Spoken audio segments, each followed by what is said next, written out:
অন্তর্বর্তীকালীন সরকারের যিনি এখন প্রধান দায়িত্বে আছেন ডক্টর মোহাম্মদ ইউনূস ঘোষণা দিয়েছেন গত পরশুদিন আল্লাহর কোরআনের কথা এ বাংলার জমিনে বলার জন্য কোনো সলিমুদ্দির অনুমতির প্রয়োজন নেই। বলছে মিজানুর রহমান আজহারি কিছুদিন পরে আসবে দেশে। আমি যেহেতু মালয়েশিয়া ছিলাম কিছুদিন, কথা বললাম ভাইয়ের সাথে, বলছে যাব কয়েকদিন পরে, আর একটু শান্ত হোক, কারণ শয়তানরা তো এখনো বসে নেই। মাটির নিচে আমার যে ঘরে নিয়েছিল এ সমস্ত কথা বলতে ওনারা আসার সময় বলেছিল যা যা করলাম বাইরে যে কিছু বলবেন না, এই জন্য আর বলতেও পারছি না, থাক। হ্যাঁ বলে আমি আবার ফের ধরা খাই, আর ধরা খাবো না ইনশাল্লাহ। এখন আর প্রশাসনের ভাইরা বলা লাগছে না, কারণ ওদের এখন না হলেও আমাদের এই অনুষ্ঠানের সমস্যা। কি একটা কায়দা করে রেখেছিল বলেন তো 16 বছর, এই পাতি নেতা থেকে শুরু করে এসপি ডিসি পর্যন্ত, এমনকি বিনা ভোটের এমপি পর্যন্ত পারমিশন না দিলে হবে না। এবার বিনা ভোটে এমপি হয়ে দেখেন, পিটিএ মেরে ফেলবে মানুষ। এই জন্য প্রশাসনের ভাইরা, এটা আর বললাম না। এই আজকে মনে হয় লালন শাহ ব্রিজ পার হওয়ার সময় মেজর জেনারেল কল দিয়েছিলেন, যিনি এখন দায়িত্বে আছেন। আরে বলছে হুজুর আমির হামজান জি, যেহেতু প্রশাসনে আছে, ডিসিএফআই আছে, গোপনে কথাগুলো বাইরে না বলাই ভালো, তারপরও কিছু বলছি সতর্কের জন্য। উনি বললেন আল্লাহর কোরআনের কথা বলার জন্য এতদিন যারা বাধা দিয়েছে, যদি কোনো জায়গায় বাধা পান আপনি সরাসরি নাম্বার সেভ করে রাখেন, আমারে জানাবেন, ঠ্যাং ভেঙে ফেলব। কিন্তু দুইটা কথা আমাকে জানিয়েছে, বলছে মিজানুর রহমান আজহারি কিছুদিন পরে আসবে দেশে। আমি যেহেতু মালয়েশিয়া ছিলাম কিছুদিন, কথা বললাম ভাইয়ের সাথে, বলছে যাব কয়েকদিন পরে, আর একটু শান্ত হোক, কারণ শয়তানরা তো এখনো বসে নেই। আমি বাইরে গিয়েছিলাম সিঙ্গাপুর, মালয়েশিয়া, ওরা আমার বিরুদ্ধেও ষড়যন্ত্র এখনো চালাচ্ছে, কারণ এরা দেখছে এ তো ঝামেলা থাকলে আমাদের পিঠের চামড়া জনগণ তুলে ফেলবে। অনেক দুইটা কথা জানিয়েছে, আমি জাতির উদ্দেশ্যে বলছি, যেহেতু এটা রেকর্ড হচ্ছে, কালকে সারা দেশে ছড়িয়ে যাবে। অন্তর্বর্তীকালীন সরকারের যিনি এখন প্রধান দায়িত্বে আছেন ডক্টর মোহাম্মদ ইউনূস ঘোষণা দিয়েছেন গত পরশুদিন আল্লাহর কোরআনের কথা এ বাংলার জমিনে বলার জন্য কোনো সলিমুদ্দির অনুমতির প্রয়োজন নেই। সুতরাং আলহামদুলিল্লাহ আমরা মুক্ত বাতাসে, মুক্ত কণ্ঠ দিয়ে আল্লাহর কোরআনের কথা মানুষদেরকে শোনাতে পারবো। জেলখানার ভেতরেও আমার কথা বলতে দিত না, আমারে আর মাওলানা মামুনুল হককে, অথচ আপনারা চুপ করে থাকবেন। ঈদের নামাজও পড়তে দেয়নি। একটা হিন্দু পেয়েছিলাম জেলার আর সোফার, ও তো আর আলেম সালেম বোঝে না, ওর কাছে সব সমান। উনি জানিয়েছে যে তাফসির মাহফিল যারা করে, কোরআনের অনুষ্ঠানগুলো কমিটিকে আপনি আগে থেকেই বলে দেবেন। এই যে আমি এই ভাইকে ছিল সাথে, মৌলানা হোসাইন ও শুনছিল, কমিটিকে বলবেন যে মহিলা প্যান্ডেল যেন একটু আলাদা করে, ওখানে যেন কোনো পুরুষ মানুষ না যায়। এক নাম্বারে এটা আমাকে জানাতে বলেছে। কালকে থেকে যত জায়গায় মাহফিল আছে বাংলাদেশে আগে থেকে কমিটিরে জানাবেন। দ্বিতীয় নম্বর জানিয়েছে মেয়েদের ওই জায়গাতে অন্তত 5-7টা 10টা ওয়াশরুম বানিয়ে দেবেন, এই সাময়িক কিছু সময়ের জন্য, যেন কষ্ট না হয়। এই দুইটা মেনে চলতে বলবেন। বাকি কোনো সমস্যা নেই, কোরআন যেভাবে আল্লাহ উপস্থাপন করতে জানিয়েছে ওইভাবে মানুষকে জানাবেন। আমরা দল মত নির্বিশেষে এদেশে আমরা একটা পরিবার। যদিও এমন সময় কথা বলছি যে সময় ভারতের একটা কালো চিন্তার কারণে আমাদের 8টা-9টা জেলা বাংলাদেশে এখন পানির নিচে। আমিরে জামাত ডক্টর শফিকুর রহমান সহ যে মানুষগুলো আজ ত্রাণ দেওয়ার জন্য গিয়েছে, আল্লাহ তাদেরকে হায়াতে তজ্জেবা সিহাতে কল্যাণ দান করুন। যাদের টাকা পয়সাগুলো ওখানে যাচ্ছে, মনে করবেন এটা সবচাইতে এখন বড় জিহাদ, এই মানবতার পাশে দাঁড়ানো। জিহাদের নাম নিয়ে উল্টাপাল্টা ফতোয়া দিয়েছে মানুষগুলোকে, আজ জঙ্গি, উগ্রবাদ বিভিন্ন নাম দিয়ে মামলা হামলা দিয়ে হয়রানি যারা করেছে, তাদের এই চক্রান্ত জাতি এবং বাইরে যারা আল্লাহ রসুল বিশ্বাস করে না, খ্রিস্টান, ইহুদি, তারাও বুঝে ফেলেছে।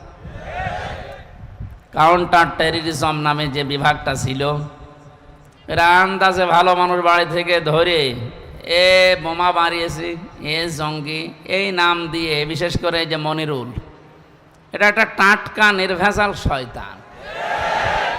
আমি তো শয়তান দেখিনি কোনো দিন, ওর দিকে তাকালে আমার মনে হয় শয়তান যদি দেখতাম তো এইরকমই হইত। মাটির নিচে আমার যে ঘরে নিয়েছিল, এ সমস্ত কথা বলতে ওনারা আসার সময় বলেছিল, যা যা করলাম বাইরে যে কিছু বলবেন না, এই জন্য আর বলতেও পারছি না, থাক। হ্যাঁ, বলে আমি আবার ফের ধরা খাই, আর ধরা খাবো না ইনশাল্লাহ। তো আমাদের মন মানসিকতা আসলে এখন ভালো নেই, কারণ ওই মানুষগুলোর দৃশ্য দেখলেই কান্না চলে আসতেছে। এমন অবস্থায় পানির ভেতরে এরা হাবুডুবু খাচ্ছে, এমনকি এ দেশটা দ্বিতীয়বার আমাদেরকে মুক্ত বাতাসে কথা বলার জন্যে, মুক্ত পরিবেশে বের হওয়ার জন্যে, ওপেনভাবে আল্লাহর কোরআনের কথাগুলো ময়দানে নিয়ে আসার জন্য যারা জীবন দিয়ে গেল, যে কয়েকজনের নাম বললাম, আল্লাহ প্রত্যেককে যেন শাহাদতের সুউচ্চ মর্যাদা দান করেন। অনেকে ফতোয়া দিয়েছিল যে না, এনারা শহীদ হয়নি, নিজে যে বুক পেতে দিয়েছে। আপনি বুক পেতে দেন তো। নবীজি জানিয়েছে যদি আগুনে পুড়ে কেউ মারা যায় সে শহীদের মর্যাদা পায়। এই হাদিস কোনোদিন শোনেননি? কথা বলেন না কেন? কেউ যদি অ্যাক্সিডেন্ট করে মারা যায় সে শাহাদতের মর্যাদা পায়। পাহাড় থেকে পড়ে গেলে শাহাদতের মর্যাদা পায় যদি মারা যায়। পানিতে ডুবে মারা গেলে শাহাদতের মর্যাদা পায়।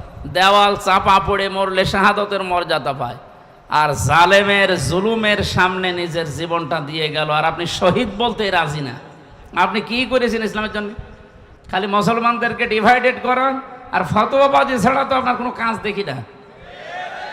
16টা বছর যারা কষ্ট সহ্য করেছে তারা টের পাচ্ছে যে এখন কি অবস্থায় আছে। অনেকেই আবেগে হয়তো গণভবনের বিভিন্ন জিনিস নেওয়ার জন্য খুব তাড়াতাড়ি করছিল, কিন্তু ওই সময়ও একদল মানুষকে আমরা দেখতে পেয়েছি তারা আল্লাহর দরবারে সেজদা দিয়ে মোনাজাতে হাত তুলে এই মুক্ত হওয়ার জন্যে প্রাণ খুলে কাঁদছিল।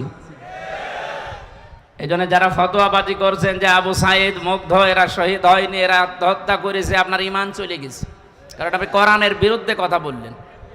শহীদের শব্দটা যে কত দামি, যদি কোরআন আয়ত্ত না থাকে আমি আয়াত, পারা, পৃষ্ঠা, লাইন, রুকু, তাফসিরের নাম সব বলে দিচ্ছি। বাড়িতে এসে এগুলো আবার পড়েন। কি পড়ে আলেম হয়েছেন আমি জানি না। সূরা বাকারা 2 নাম্বার পারা, 2 নাম্বার পৃষ্ঠা, 12 নাম্বার লাইনের 154 নাম্বার আয়াত।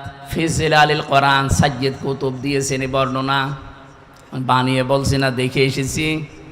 আল্লাহ পাক বলেন তোদের মুখের ওপরে আমি নোটিশ জারি করলাম, কথা বলবি না। একজন দুইজন না, ওয়ালা তাকুলু, কেউ এ কথা বলবি না। লিমান ইয়াকতালু ফি সাবিলিল্লাহি আমওয়াত, আমি আল্লাহর জন্য যারা জীবনটাও দিয়ে দিল তারা মারা গেছে, এ কথা কখনো বলবি না। কে বলছেন? বাংলার মানুষেরা, মানুষ যেহেতু কথা বলে মুখ দিয়ে, এই জন্য আল্লাহ মুখের ওপরে হাতে নিষেধাজ্ঞা দিয়েছেন, মুখ দিয়ে কথা কখনো বলবি না। বাল আহইয়াউন, বরং তারা জীবিত। ওয়ালাকিন লা তাশউরুন, কিন্তু তোমরা টের পাও না। তাই মুখের পরে মানুষ যেহেতু ধারণা করতে পারে, অন্তর দিয়ে ধারণা করে কি দিয়ে? জবাব দেন না কেন? এই জন্য অন্তরের উপরও আল্লাহ নিষেধাজ্ঞা দিয়েছেন। ওয়ালা তাহসাবান্নাল্লাযীনা কুতিলু ফি সাবিলিল্লাহি আমওয়াতা বাল আহইয়াউন ইনদা রাব্বিহিম ইরযাকুন। সূরা আলে ইমরান 4 নাম্বার পারা, 11 নাম্বার পৃষ্ঠা, 9 নাম্বার লাইনের 169 নাম্বার আয়াত। এটা তাফসিরে তাবারিতে আছে। আল্লাহ পাক বলেন ধারণাও করবি না যে যারা আমি আল্লাহর জন্য জীবনটা দিয়ে দিল যারা মরে গেছে, এ কথা ধারণাও করা যাবে না। বাল আহইয়া, আল্লাহ বলেন বরং ওরা জিন্দা, জীবিত। ইনদা রাব্বিহিম ইরযাকুন, ওরা রবের কাছে রিজিক পাচ্ছে। ভাবনাবাসী আমরা জানি মানুষ জেগে থাকলে খায়, ঘুমিয়ে থাকলে খাওয়া লাগে। ওরা যেহেতু জীবিত, জিন্দা। গতকালকে ফেনীতে পানি থেকে রক্ষা করার জন্যে ইসলামী ছাত্র শিবিরের 3টা ভাই মানুষকে বাঁচাতে গিয়ে 3 জনেই ডুবে শহীদ হয়ে গেছে। আপনি কে শহীদ বলতে রাজি না? বলে না ওনারা গেল কেন? আরে শয়তান গেল কেন মানে মানবতা আজ বিপন্ন, মানুষ ভেসে চলে যাচ্ছে, ওরা জীবনটা বাজি রেখে বাঁচাতে গিয়ে মারা গেছে, আর আপনি তো এসি রুমের ভেতরে বসে ফতোয়াবাজি করছেন।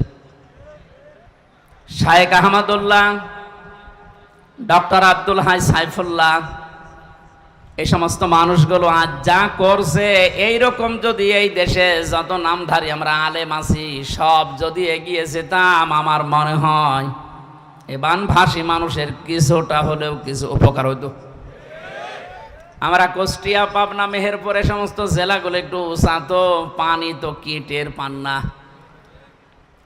রংপুর বিভাগের মানুষেরা, আর ওদিকে ফেনী, নোয়াখালী, সিলেট অঞ্চলের মানুষেরা টের পাচ্ছে এখন এই আগ্রাসনের কারণে। আজকে এই ঘন্টাখানেক আগে দেখলাম পানি ফেনী জেলা থেকে নামতে আরম্ভ করেছে, মহিপাল থেকে, এবং যেখান থেকে পানি এসেছিল পানি ওদিকে উল্টা যাচ্ছে আবার।